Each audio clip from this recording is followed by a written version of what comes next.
Assalamualaikum warahmatullahi wabarakatuh. Alhamdulillahirrahmanirrahim.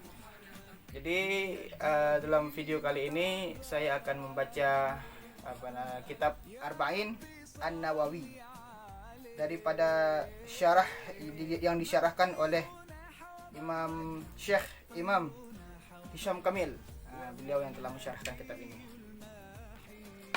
Tadi akan saya upload video tentang satu hadis satu minggu insyaallah. Jadi kita mulai pertama kali di hadis pertama. Yang pertama, An Amirul Mukminin Abi Hafdin Umar bin Khattab radhiyallahu anhu qala sami'tu Rasulullah sallallahu alaihi wasallam yaqulu inna ma'amalu binniyat wa inna likulli amrin ma nawa. Faman kana hijratuhu lillahi wa rasulihi fa hijratuhu lillahi wa rasulihi.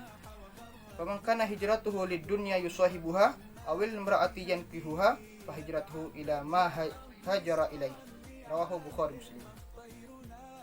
Yang artinya dari Amirul Mukminin Abi Hafdin Umar bin Khattab radhiyallahu anhu berkata, telah kudengar dari Rasulullah SAW berkata, sesungguh segala perkara itu diawali dengan niat.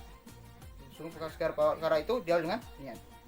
Maka jika ada hijrahnya itu kepada Allah dan Rasulnya, maka niat hijrahnya kembali kepada Allah dan Rasulnya. Dan apabila hijrahnya itu kepada dunia yang dia inginkan atau perempuan yang ingin dia nikahi, maka hijrahnya kembali kepada apa yang dia inginkan. Riwayat daripada Bukhari Muslim. Ya. Jadi dalam hadis tersebut ini bahwasanya mengandung seluruh perbuatan kita itu pasti diawali dengan niat. Jadi setiap apa yang kita lakukan pasti ada niatnya. Jadi dalam syarah beliau telah menyebutkan faedah dalam hadis ini. Pertama, yaitu tidak ada amalan yang tidak diawali dengan niat. Tidak ada amalan yang tidak diawali dengan niat. Bahkan beliau bilang pun, seandainya perbuatan baik sekalipun, kalau seandainya niatnya buruk, maka tetap buruk. Begitu syarah beliau. Maka sebelum kita melakukan suatu amalan, perbaikilah niat dulu. Karena seluruh amalan kita lakukan seandainya niat dengan niat buruk, maka tidak ada hasilnya. Gitu. Gitulah kata syarah beliau. Yang penting dalam hadis di sini bahwasanya Rasulullah SAW telah menerangkan bahwasanya seluruh amalan kita yang diawali dengan niat, begitulah hasilnya. Seperti apa niat kita, maka hasilnya begitulah apa yang kita dapat. Niat kita baik, maka hasilnya tetap baik. Tapi Ustadz, mungkin ada kadang niatnya baik tapi perkaranya buruk. Contoh, seandainya ada orang yang ingin mencuri, gitu kan? Mencuri itu perbuatan buruk. Tapi diawali dengan niat baik. Bagaimana? Rupanya ada orang yang ingin mencuri harta orang lain. Orang itu punya hutang sama orang itu. Bolehkah kita mencuri barang itu? Boleh. Perbuatan buruk tapi diawali dengan niat baik. Itu tidak masalah. Boleh. Gitu. Kalau seandainya pun ada perbuatan baik tapi dengan niatnya buruk, ada juga.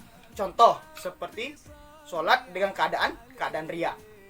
Kita ini sholat duha, sholat sunat, sholat segala macam lah yang sunat. Tapi sebelum kita usolli, pas kita berdiri itu diawali dengan niat yang riya, dengan niat yang buruk, maka tiada hasilnya.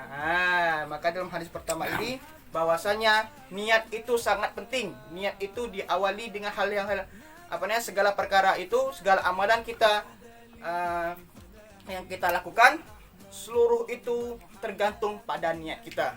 Bagaimana niat kita, begitulah hasilnya akan kita dapat. Alhamdulillah telah selesai saya bahas dalam hadis yang pertama.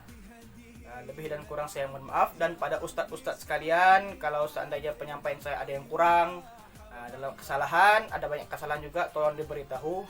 Karena jangan sampai orang awam salah paham dengan agama kita ini. Dan saya akhiri, wabillahi taufiq wal hidayah. Wassalamualaikum warahmatullahi wabarakatuh.